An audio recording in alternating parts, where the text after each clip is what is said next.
Hi everyone, welcome back to another episode of NABA. And today's episode is all about military leadership and the youth support for it. Today I have Mohammed Kunta with me. Can you please give a brief introduction about yourself? Hi, Absa. My name is Mohamed Kunta. I am from Sierra Leone. I am a social worker who has worked to support women and youth empowerment in most vulnerable communities in Sierra Leone and generally in the region of West Africa. Okay, so Mohammed, when somebody see you, they see like this big muscly guy, right? So you would assume that you're somebody who's working to empower women, especially in a African country. So can you talk exactly about what does your work entail? What does it look like to you empowering women in your community?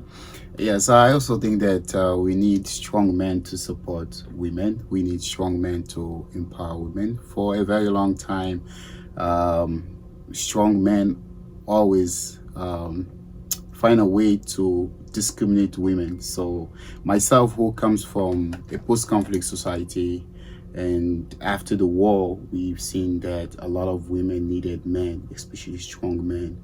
And then we see a lot of kids needed back their fathers who were military leaders, who were strong men. They were not there to support. So I believe that strong men in society should be able to support women, should be able to bring women on board in terms of inclusive participation, in terms of leadership and decision making at community level. And do you work for an organization? Like, what does that look like? Do you work directly with the women, or is it more like a grassroots movement? Yeah, I have worked for a lot of organizations over the years. I have worked for civil society organizations, many of them. But again, I have worked for the government of Sierra Leone. I was the former commissioner at the National Commission for Children. The mandate of the National Commission for Children is to support the implementation of the African Charter on Children's and the United Nations Convention on Children. And we have a domesticated law that it's called the Child Act of 2007. Part of my responsibility is to implement Chapter 3 of that act, which speaks about children's responsibilities and also protection. But again, generally, my mandate was to advise government on the best interest of children. So now I worked for a youth-led movement. It's called Young People Advocacy Network, an initiative that was developed by young people. Primarily, we wanted to provide information and services for women living in most vulnerable community, especially on sexual reproductive health right and sexual gender-based violence. But again, we are working on peace and security. We believe that whatever service you want to bring to a community, the community has to be peaceful. And one of the people we also believe that should promote community development and peace building are women, because women makes up a good number of every community everywhere in Africa. So if that part of the population is left out in peace and security or community development, I don't really believe that we are heading for progress. So that's why we work to bring women into peace and security. So we are working with our local dispute resolution structures or mechanisms to be inclusive of women's participation and youth involvement. That's amazing. In our last episode, we had Isabel talks about the difficulties of trying to implement change within the community, especially one that's different from the culture that's celebrated. For you, what does it look like? Because you have Isabel, who is a woman advocating for women's right, but yet you're a man advocating for women's right. So how does it look like in your communities when you're going around and trying to raise awareness? Do you get a lot of pushback from men or even women in your community? No, I think, to be honest, women are looking for men to support them in terms of community activisms. And we have good number of men who support women in terms of community activism. And we are men who are in position in our community. So it's easy for us to support women inclusion, women participation, or women leading campaigns, for instance. To be honest, women themselves, they know they can do this without us. But again, I know that we are from society where there has been a lot of barriers against women. So how do we combat these barriers? I think most of these barriers are ideas of men. So women need those men who are in position to be able to speak to other men about those barriers. How can we remove those barriers and provide safe space for them? How can we also advocate to people who strongly hold to those values and to those barriers to be able to believe that women are also important and they are very relevant into community development, especially community activisms as well. Okay, so how did you even get here? Like, what got you into this movement to work directly with the organization to support women's rights? All right, so the organization I'm working for right now, I am a co-founder of the organization. It's called Young People Advocacy Network. So like I told you, we are from a post-conflict society, and after the war, a lot has happened. We have had a lot of transition from a military coup to a democratic leadership, but you know, those challenges are still there. I mean, many other post-conflict countries in Africa, they still face a lot of challenges to keep the peace. Peacekeeping is one of the most difficult problems that most post-conflict countries in Africa face. And one of the most vulnerable people in our society are women and children. So after the war, like the DDR process didn't really address women's need, women's protection, women's access or participation. A lot of women, you know, they lost their kids, their husbands, their family. They became traumatized. In our community, services are not there, institutions are not effective. The law does not really speak or respond to the need of women. So before I joined the Children's Parliament, it's called the Children's Forum Network. One of the reasons why I joined is to also use my voice to advocate for other kids who are in the street. So the Children's Forum Network has been existing since 2000 after the 10-year civil war. In 2012, I happens to be the national president for the Children's Parliament. And after 2012, around 2014, I was appointed by the former president of the Republic of Sierra Leone, Dr. Anas Baikuma, to serve as a commissioner for young people at the National Commission for Children. This is as a result of my wealth of experience advocating for children. And I did a lot of national and international campaign at that time. But again, as we continue to drive to advocate for children, we realize that women are left out, especially at community level. So we wanted to also bring changes at community level. And then we came up with the idea of establishing this movement called Young People Advocacy Network. But Afsa, one of the challenge we faced in Sierra Leone, and I'm sure other West African countries also might be facing similar thing, is that women think that they don't have right to their body. Women think that they don't have decision to make when it comes to giving birth. Women think that it is men's right to make that decision. And one of the things that surprises me sometimes is that when I go to these villages, you see like a small house, they have like 6-10 children in that house, and you see just 1 or 2 elderly people in that house. You'll be surprised that that particular woman you see has given birth to 8-7 kids living in 2 rooms and a parlor, or a single room and a parlor. And I mean, it's frustrating. And you see a lot of effort they put into farming, for instance, and they do a lot of farming. But again, the outcome of this farming cannot really support the family because they have a lot of kids. So you don't know how to take care of the kids. You don't know how to manage the family. You have no idea about child protection. You have no idea about child provision, child right, child access. You don't know whether children have right to education, they have right to protection, they have right to better shelter, better food. These are totally absent. And I'm sure that most of those women are not in position to tell their men that we have given birth to 6 kids. It's enough. We don't have money to take care of those kids. Let us train these kids so that we can give them better life. They can go back to school. They can become positive people in the society. So women don't have that voice to make. So we are supporting men with a lot of orientation so that they can also influence those decisions at home. And we are letting women to understand that, see, it is not by conflict. It's just a means of discussing with your husband and let him know that you cannot continue to give birth to kids when the family is going down every day. It's interesting that you mentioned that because not too long ago I made a TikTok video about like the issue that surrounds women right within the marriage. And surprisingly, a lot of my backlash was from women who were telling me that I cannot impose feminism, like Western ideas of feminism onto them, and that the topic was surrounding like abuse that women endure in their marriage. That if the woman behaved correctly, then the men wouldn't have to abuse them. So after that situation, it kind of made me realize that a lot of the issue really does have to, like you said, letting the women know that they do have body autonomy, they do have those rights. But I realize it's very hard. Absolutely. Let me help you. I think most of the women who are educated, they are not honest to themselves.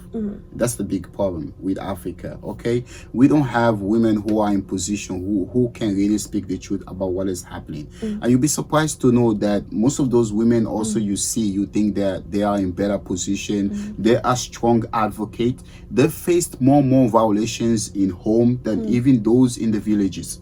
Wow. But I don't speak about it. I think also it has to do with culture because most times, because you are in a position now, you wouldn't want people to understand that your man is abusing you, is Yes. exploiting you. Yes. But if you go deeper, you will understand that those women in position, they also face embarrassment, they face disrespect, they face abuse, they face exploitation from their men. And this is common, this is the truth. We have to be able to speak about it. And I also think that we should have men who has gone through those situations to come out and help those women to speak about those situations. It is not a taboo. It's just a way of changing mentality, changing perception, and a way of creating a society where everybody feels that they belong to the society. But it seems difficult, especially when you have like the justification of culture. Absolutely. I think that culture, see, narrative has changed over the years. Okay, even scripture, by the way, they are now modifying scripture. The Bible has a modification version. People explain the Quran in a different way and the Hadith in a different way. Okay, the text is there, but I also believe that culture is something that has transformed. It's knowledge. Culture is knowledge. It has transformed, and it can transform in a better way. As we move, we are giving back to kids who are can even be more educated than us. They are able to review most of the literatures that has happened. Let me give you an example. Me and my mom, for instance, before now, my mom used to tell me a lot of things about women. So now I tell my mom, say, most of the things you told me about women are not true.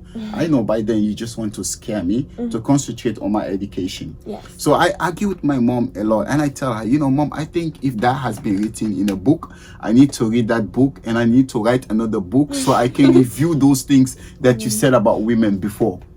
So I think culture can be reviewed, can be revisited. Okay, we can have way to negotiate with culture and discuss about it. By the way, who initiated this culture? These are people who has passed away 500-600 years ago. They are no more there. So we are living in a new generation. We should be able to talk about those things and compromise with them. Maybe we can bring them from the dead and compromise with them as well. Yes, you couldn't have said it any better. Speaking of new generations, of course we're here because there's this new rise in military leadership, right? And with your world, it's kind of interesting because you work in the government. You've also worked in the African Union. Yeah. Can you tell us what is the African Union? All right. So the African Union has 5 regional ambassadors, and each of these ambassadors represent one region. They serve in office for 2 years. And our mandate as an IAP is to promote youth peace and security agenda within the continent. We also support the implementation of programs that also designed to provide safe space for young people, inclusive participation, and capacity building. So we work with regional economic bodies, but again, we work with existing partners and donors that has programs that support young people leadership, especially in peace and security. So I used to work for the Youth for Peace program of the Department of Political Affairs, Peace and Security Department of the African Union. So over time, as IAP, we also support young people in political spaces, and we work to advance young people, especially women, participation at national or international level. You know, we have good number of people that are doing extremely well at community level. So the space is there for you to bring what you have been doing at regional or international level. I think it's interesting that you talk about these experiences, and we were having a conversation about your involvement in AU, right? And you're not reading the literature or just the media, but rather you're having these on-ground experiences. And you've been everywhere except for Mali, which we need to fix. Mali and Niger, which we need to fix that immediately. But could you tell me, what does it look like working on ground and going to like all these different West African countries and seeing reality versus the media? I think it's like I told you before, part of one of our conversation, that what we see on social media, to be honest, Absa, is not really what is happening in most of this country. I think I've said it like a million times that Africans, especially West Africa, we need to be able to write our own stories. We need to be able to post our own reports. We need to be able to design our own images, okay? A lot of the things that you see they put on social media against Africa, these are the negative parts. But again, there are beautiful pictures, there are beautiful sites, museums, for instance, tourist centers that you could go to and take pictures. But we don't post those things. We also don't post even some of the positive things that we do, some of the positive things that our government in Africa are doing. But the media is interested to look at the negative things that the government is doing. They are interested to look for the negative things civil society organizations are doing, the private sector is doing. But again, how many people really talk about the impact of private sector into our socio-economic development or into youth empowerment, for instance, okay, or into employment? These are not the things we see on social media. But when you go to African countries, you realize that gradually Africa is taking its place in the global market. We have innovators now, we have very strategic people, we have good leadership so far, and we have leaders who has challenged the course of time. And you're one of those leaders, of course. Of course, I am one of those leaders who hopefully to challenge the course of time. Yes.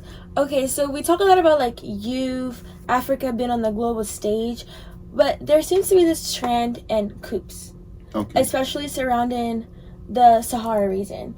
And I want to bring up Sierra Leone because I feel like it's not really in the media in terms of coups because of like the domination of Niger and Burkina Faso and Mali and Guinea. What do you think? I know like Sierra Leone, they had a failed coup recently, correct? If I'm correct. Yeah. What do you think played a role in the rise of those coups? All right, so Sierra Leone, of course, we had an attempted coup of recently, and there is also alarm around uprising coup, and that's the honest. We have to speak about the truth sometimes. And you see most of the coup that happen in West Africa, I think it's a moment of reflection, and it's like a moment that you need to pause as a leader and think back about what you're doing or what you tend to do. I think most of this uprising, if you listen to young people, they tend to support even the cause of uprising. They tend to support the cause of military intervention. This is because most times they think that their leaders are not doing the just cause or the leaders has not met to their promises. You know, winning election in Africa is very difficult, Absa. You have to make a lot of promises. And I think it's hard time for leaders to understand that we are no more into a generation that gives promises to people and you cannot fulfill.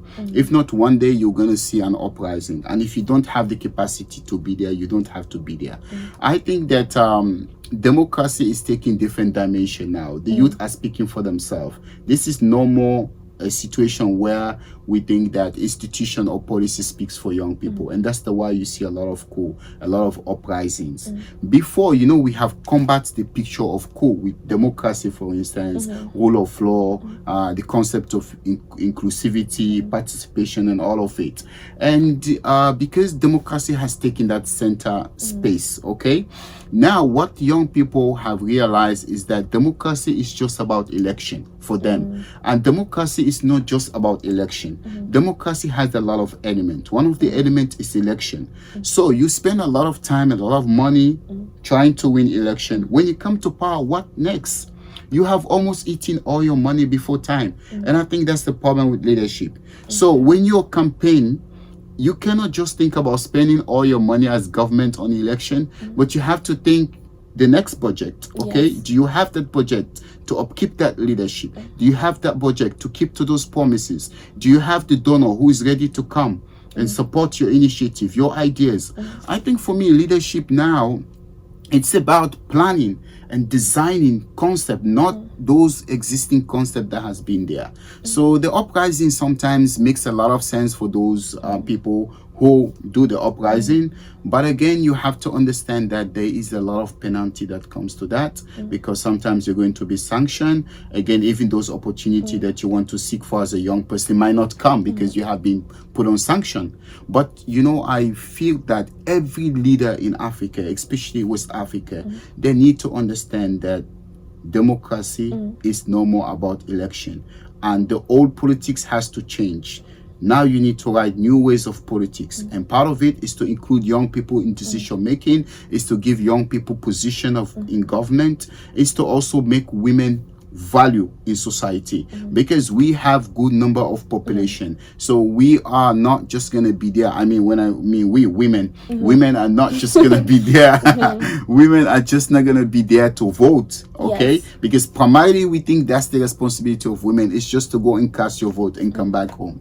All right, they were not included, they were not allowed to participate, their voices are not heard. So now they also need a position in government.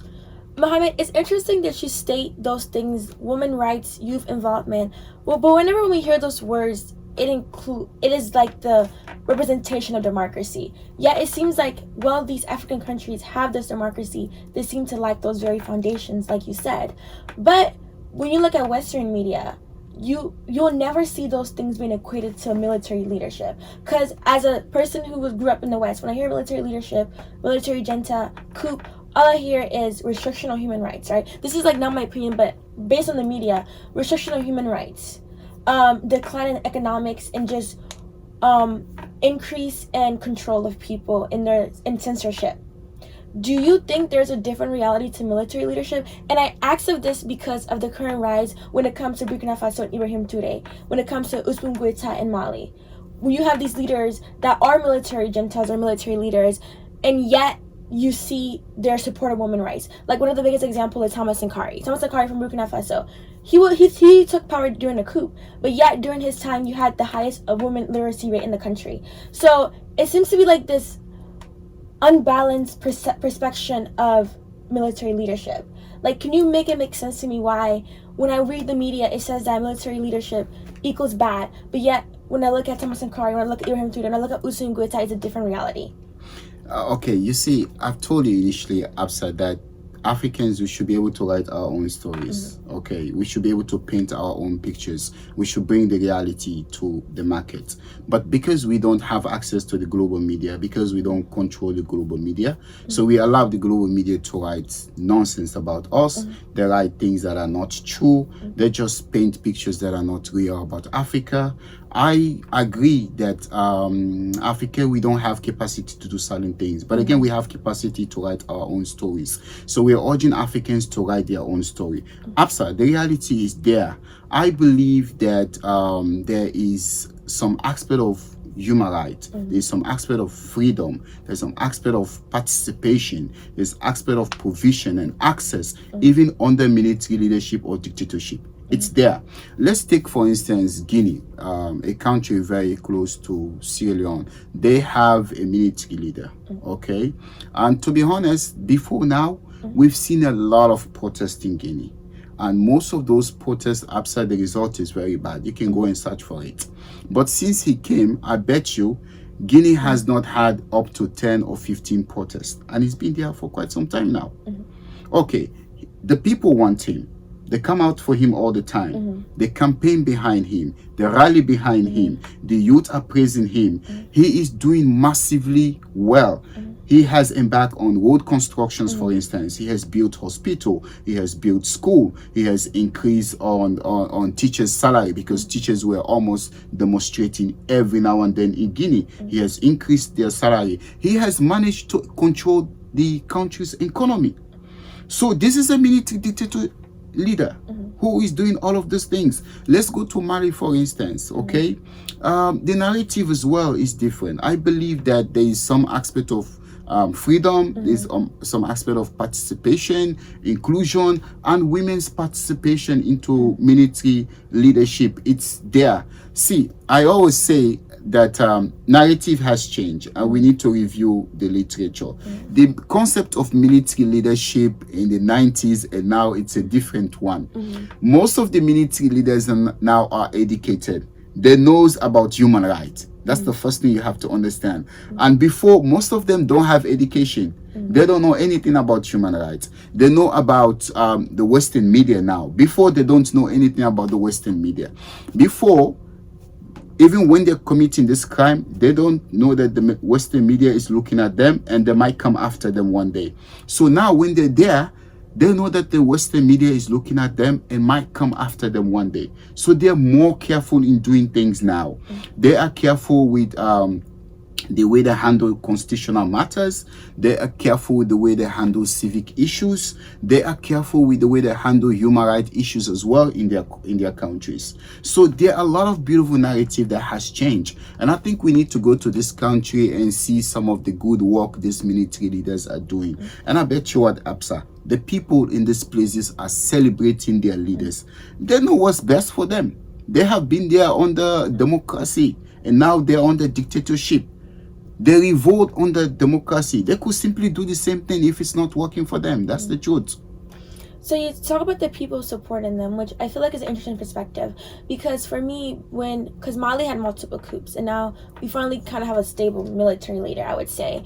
But when I speak to my family in the U.S., they're like, oh yes, we love Goita. He's a good president. But then when I speak to some of the people in Mali, they're like, our lights are turning off, like food. Because, when military juntas happen, you have ECOWAS come and play and sanctioning people. So there seems to be a lot at cost when it comes to a military leadership. Because can you afford to be sanctioned by ECOWAS and you can't have your trade partner bringing in goods and services to you? Like, you see the consequences I'm talking about when it comes to military leadership. So it seems like we are celebrating them. But do you think sometimes it could be more of this ideology of, yes, we love the military juntas because they stand against the West and against democracy? Or do you think it's more so like we support the military juntas because yes, they stand against the West, but they're also doing real change? Okay, Absa, I'm not a military leader. And I am not from a military state. I'm from a very democratic state, that's Sierra Leone, okay? And I don't really want to speak much about military dictatorship because I am not from the military. But I'm sure we're speaking generally about youth participation and inclusion and probably the concept of military leadership in Africa and why young people are celebrating these juntas, from the perspective of the youth. Exactly. So I'll say one thing, Absa, the narrative has really changed. Okay, and I haven't got a chance to speak to military leaders, but I've had a lot of them and I've been to some of those countries. And one thing I can assure you is that even under democracy, there is some aspect of human rights violation. There is some aspect of people not being able to speak, people not being able to have justice, people not being able to participate. Okay, it's happened everywhere, not just in junta leadership, but also even under democracy. Those things are there. And one thing I've noticed about leadership in Africa, I'm going to be honest with you, Absa. Most times we speak from our perspective and where we stand at the moment. There are people who will praise the military leadership in Africa because maybe they support of that. There are people who will not praise it because, it kicked their party out. So there's no way they will speak good about military leadership. There are people that will never speak about opposition, like the good things the opposition has done. They will never speak about it because they are in power now. They don't want you to look at their government or their leadership one way that, oh yeah, we're not doing anything positive for the people. But we need to have honest people in honest conversation. They should be able to speak the reality. I am not saying that I'm supporting military leadership in West Africa. What I'm saying is that we have seen the uprise of military leadership and we have seen good number of young people supporting military dictatorship. But again, I think it's time for us to ask questions and it's time for us to also understand why these young people are celebrating, or why the leadership is being celebrated by its very own people. Okay, so these are things that we need to investigate. These are things that we need to ask. This is a moment that I think we have to probably look at what has been going on and what is going on now. Is democracy really working in Africa? And as I mentioned before, we have seen, or we have taken democracy as election. When you speak to people about democracy, they say, oh yeah, after 5 years we'll have another election, and he's gone. And I think democracy is just beyond voting for people and bringing people into offices or position. Democracy is about providing opportunity and access for people. Okay, so now what I have seen that African youth want is just to make those things available and accessible, whether it's under democracy, whether it's under military dictatorship. As long as they have their peace, as long as they're stable, as long as they can go about their business, as long as they are respected and peace is there. That's what I see is happening right now. Yes, it's all very complicated, and I'm kind of wondering, how do you think we will bring about this change? Because there seems to be this constant struggle for a good, strong leadership all throughout Africa, no matter west, east, central, south, right? So what do you think is needed for us to have this good leadership, and not more so of like leaders who come in with potential and good intentions, but later don't want to leave office? I think every leader understands Africa is taking a different path now. That's the truth, Absa.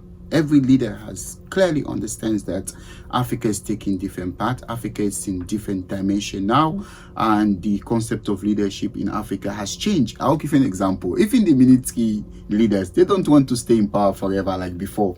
Before, when they come, they say, okay, we're gonna stay in power forever. That narrative has changed. Now you see some of them takes power as a military leader, and before you know it, they say, okay, we're gonna do election, but we're still interested to be there. That is to tell you that the concept of military or leadership in Africa has changed, and they understand that, see, when you're there, whether you're there as a democratic leader or as a military leader, you have to work on the best interests of your people. You have to do what you promised your people that you're gonna do. You should be able to effect those changes. We must be able to see those changes. Okay, so for me, election has gone into a way of partnership now. You tell the people, okay, this is what I want to do, vote for me. When I come, I'll do it. Okay, and if you don't do it, Absa, the youths or the people in those military country, they think they have another strategy to take you out of office. And it's not just about election now, but rather they will speak to the military so the military can intervene and take you out of the office. So every leader who comes to office now in Africa has to understand that, see, I am not here to serve myself. I'm not here to serve my people. I am here to serve the nation. And you must work on the best interest of the nation. If not, definitely the youth and the people of your country will come after you. And do you think, talking about the private sector, do you think we need some sort of like private sector, some external agency that helps to relegate that, so there's no sort of corruption? Or I think corruption will always exist, but not like so much corruption. I think we need strong institutions, whether it's government institutions or private institutions. We just need strong institutions that will be able to provide services and information to people, institutions that will be able to protect people and defend people. Those are the things we need. So whether it's the private sector, whether it's a government-owned institution, but we need very strong institutions with a very good policy, Absa. And again, I understand that we have institutions in Africa. We have a lot of institutions in Africa. And most of these institutions, how do we come about them? This is one question we have to ask, okay? I see that most of the institutions in Africa are established based on political grounds. And if you establish an institution based on political grounds, you automatically kill the vision and the objective of that institution. So let's also talk to our leaders. We should have reasons why we are establishing these institutions, okay? There must be a need to establish that institution. So we do establish these institutions also as a way of providing job for our people, especially people who belong to our political parties. And most times when these institutions are established, who are the people who works in this institution? These are members of the political party who is in charge of government now. And I think these are all narratives that we have to change. So we need independent institutions, whether the private sector, whether it's a government institution, but we need independent institutions that are able to provide effective services for the people. And I think also that is something that has hindered African leadership, because our institutions cannot speak the truth. They cannot really protect people. They cannot defend issues. Their laws are not effective. It's compromised. So these are all issues that has really caused a lot of trouble in Africa. So Africa has a lot of things to address. It's not just leadership, but institutions, but policy, even our perceptions as well. We must be able to change our perception. We must be able to change our attitude. People, in most cases, people who are in positions, I don't really know how to put it, but I'll say that people who are in positions sometimes are not objective. They are not rational. Okay? They think more of their political party than the country interest. And that has really affected institutions. That's why we see that sometimes those institutions are not relevant. They are not important. And if you look into it properly, Absa, we have established a lot of institutions that we don't have the capacity to manage. They are not important. And we waste a lot of money into those institutions. From the inception, from its establishment, we put a lot of funding into it. At the end of the day, we bring the wrong people to manage the institution. No, there is a lot of management issues, and I think a lot of us are tired of it. But I do want to provide a space here because you mentioned the importance of including positive news about Africa, because I hate to say Africa because I don't want to generalize Africa, but good news about the continent because there's good things happening. So I want you to talk about maybe like you've been to these West African countries. What are some positive things you've seen that have kind of stuck with you? Okay, I think that, there's a good road network, okay? And we don't post this road network. But when you come to the US, you want to post the roads here, right? There are also nice buildings in Africa, okay? When you come to US, you want to take pictures in this building, okay? We have a lot of museums in Africa. How many people do go to this place and post pictures about those museums, okay? But when you come to the US, you want to go to museums and you want to post pictures about it, okay? We have also city that has beautiful street light and clean cities, okay? Some cities are even more beautiful than many cities here in the US. Some cities are even stable. They have water facilities, they have electronic light facilities. They have so many things going on that are so beautiful that you need to take pictures and post and write about. But even us as youth, when we travel to these places, we don't promote those cities, and I think that's the problem. So because we don't promote those cities, we think that there is no life in Africa. There is no better place in Africa. We have very good beaches in Africa. But how many of us go to these places and make videos and post? But we want to go to Miami, you know. Yes. We want to go to Dubai. We want to go to Turkey. I mean, we want to come to US. We want to go to France. It's good to go to these places because those people in those places has used the internet to promote the value of those places. So we are running to them. So Africa, we should be able to use the internet to promote our culture. We should be able to use the internet to promote our local languages. Use the internet to promote our food, to promote our beauty. Absa, you're beautiful. You're from where? You're from Mali. So we have beautiful women in Africa, so beautiful, okay? But see, now many of us, we want to marry women from overseas because we think they're beautiful. It's not true, Absa. But how many of these countries in Africa with the most beautiful women do promote their women's beauty? So we have to use the media to promote what we have. We have to use the media to promote our diamonds and gold. Guess what? You want to come and buy a gold chain here, but you don't want to buy a gold chain in your country. That's funny. The original source. The original source, you know. So you see people will say, when you go to America, please buy me a gold ring, a gold chain, a gold watch. Absa, where these golds are coming from? Your home. You have to go and buy it in your home. You have to be able to produce those things in your home. You have to tell people, see, this gold chain, the gold, the source of it is coming from my home. We are not using the media to promote what we have. I was telling some of my colleagues that see some of the cloth I wear, the fabric, it's so strong, it's class, it's the first class. I've been to a lot of malls. I haven't seen first class things here. Like the cloth are not first class. So, but how do we promote those things in Africa? And we have like millions of shipments of used clothes going back to Africa. Exactly, exactly. Yeah, that's music to my ears, honestly, because I always say this. A lot of, like, a big change we can see is people taking direct change in the way they perceive their own home country, because a lot of people will be like, oh, the US is like heaven, like it can't get better than the US. But I'm like, when you go to Africa it might be heaven to someone else as well. So as long as we change that perspective, even when it comes to like dating, like I'll have like some women tell me, oh, they want to marry a white man to have a very beautiful mixed baby, and I'm like, black kids are beautiful as well. Like, I'm so confused. But as long as we have that mindset, I really feel like we cannot progress. We cannot progress as a society. We have to learn to embrace our skin, our culture, everything about us is who we are. Yeah, absolutely. See, I know Africa is difficult. That's the truth, okay? We have some places in Africa the opportunities are very difficult to see or obtain opportunities from people. And I'm sure that people who are listening to this program will also agree with me that we have some countries in Africa are really in mess. They are in bad situation. And I feel those youth who are into those community or who found themselves in those kind of situations, okay? They lack opportunities, they lack access, services are not there, the education is very poor, there's no job facility, you know. But I also believe that Africa, for me, I always say it's like a virgin ground.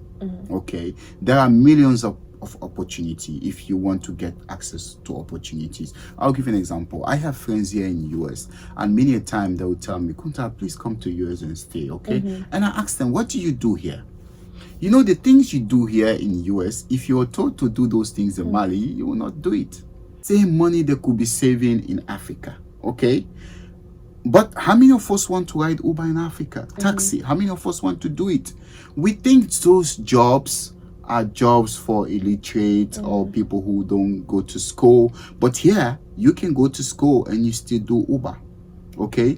And you come here as an African, you want to do security job. And in Africa, if you're told to do security job, you find it very difficult. Yes. You come here, you want to be a cleaner. In Africa, if you're told to be a cleaner, you find it very difficult. APSA, my mom used to tell me, anywhere you find yourself, you have to make best use of that moment, whether it's in Africa, whether it's here.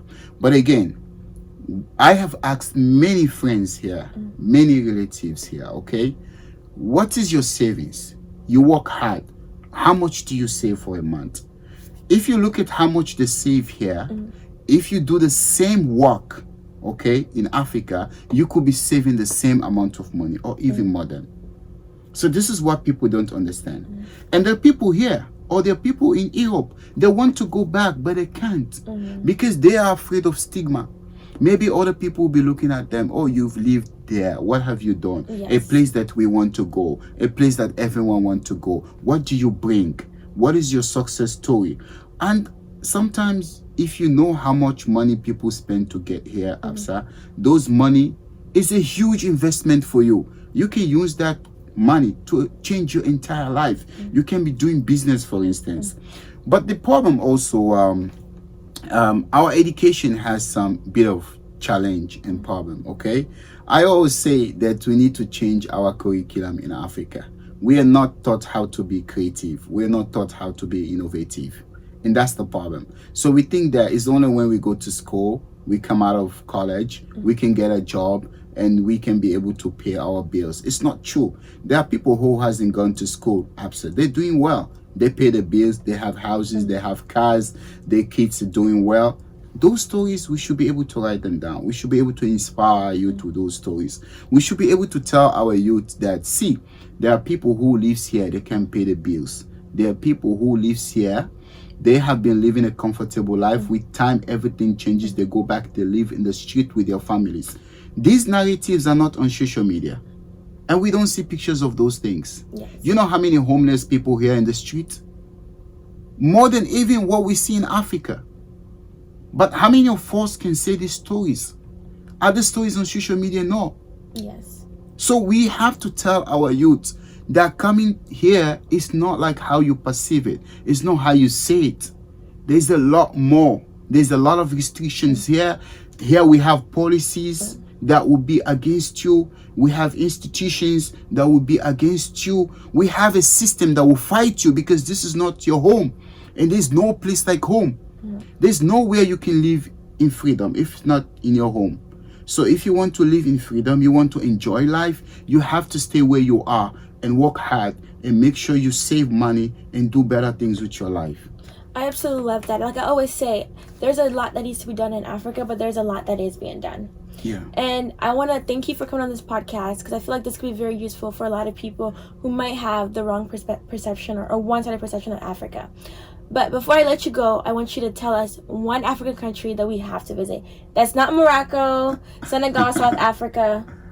Okay, so I think we have to visit Senegal. Senegal is a beautiful place. I think I said not Senegal. Oh, sorry. Okay, But so I'll let you say Senegal because a lot of people don't know about that either. So I'll let you say Senegal. okay, so you have to visit Senegal. Senegal is a very beautiful place, and I will also want you to visit Sierra Leone. Sierra Leone is a very beautiful country. We have it's safe. It's one of the safest place you can go, and our things are not expensive. You can live life there. You can get a cheap house to live that is not expensive, and you can live there with your family as well. We have a very good security measures that protect foreigners. Free promo for his country. And we have a beautiful culture. We have a beautiful cultural site as well that you will love to visit. But again, I think a lot of people should visit Equatorial Guinea. Okay. Yeah, we don't really? speak, yeah, we don't speak much about Equatorial Guinea. I've been there several times, and I think they have a very beautiful culture. But I think it's because it's a Portuguese-speaking country. So sometimes people think that they don't speak English, but they do speak English as well. So Equatorial Guinea is a place we recommend people to visit if we have to visit Africa. So. Okay. And there, what is one place that you haven't visited that you have to visit? Okay, I have transit in Mali, but I have not visited Mali. And Okay. Afsa, I don't want to talk about Mali really, but I think I want to go to Niger. Yeah. Incorrect answer. You have to say Mali. No way. I'll go to Niger. I have transit in Mali, and I've seen situations I don't want to talk about. But Mali is a nice place. Yeah. Mali. You have to visit Bamako. You have to go in. Forget the transit issue, the airline issues. You have to go directly into Mali. Visit Bamako. Mali is so rich of culture. Okay, so I'm planning to relocate to Senegal if all goes well. Okay. So maybe that will be an opportunity to visit Mali. But again, remember I told you I come from Mauritania, by the way. Okay. Yeah, so I grew up in Mauritania. I spent over 15 years in Mauritania. My siblings were born in Mauritania. Oh, My wow. mom is in Mauritania right now. My stepdad is from Mauritania. Okay. Yeah, so of course, I would like to say we can also visit Mauritania. It's a beautiful place. And Mali. And Mali. Thank you for your time. I have a lot more questions, but we're going to let you go. It's okay, Absa. I'm here. You can ask, but I'm happy to be here, and I'm happy that we have to talk about youth participation and the importance of having youth into political spaces and how young people are able to contribute positively into democratic spaces. And we're happy to also talk about the military leadership in West Africa. Okay. Before I end the episode, I always like to ask my host one question, which is, what advice do you give to listeners to do to maybe make a change in Africa or be a part of the change? Okay, I think we have to go to Africa. We should be able to support Africans. Who am I speaking to? People who has lived abroad or overseas for a very long time, who has been here. Absa, I think also that we are not honest, especially us who has come here. We have seen the situation. We are not going back to those stories. We're even inspiring people to come where we know very well that the situation is not the way it is. All right, so we should have African who has lived diaspora should go back and support the education system. Okay, we need education that really transform our mentality and our concept. That is one big problem we face. we have good institutions in Africa, but our teaching pattern is really not in line with what is happening these days. So we have to look at our curriculums in school and design them in a better way, especially at university level. I used to tell my friends that, see, some of the models my father did, if I go to college now, I'll be seeing those same models. Wow. It's crazy. And that is happening in most universities in Africa. So there's not, this continuous change, it's not really taking place. So we should be able to revisit most of our models. That's one thing I would say. The other thing I would say also, I will encourage youth to stay in Africa, invest on yourself, educate yourself, find a better job, not necessarily an office job, but you can do business. You can have your entrepreneurship, okay? And you can also do something good for yourself.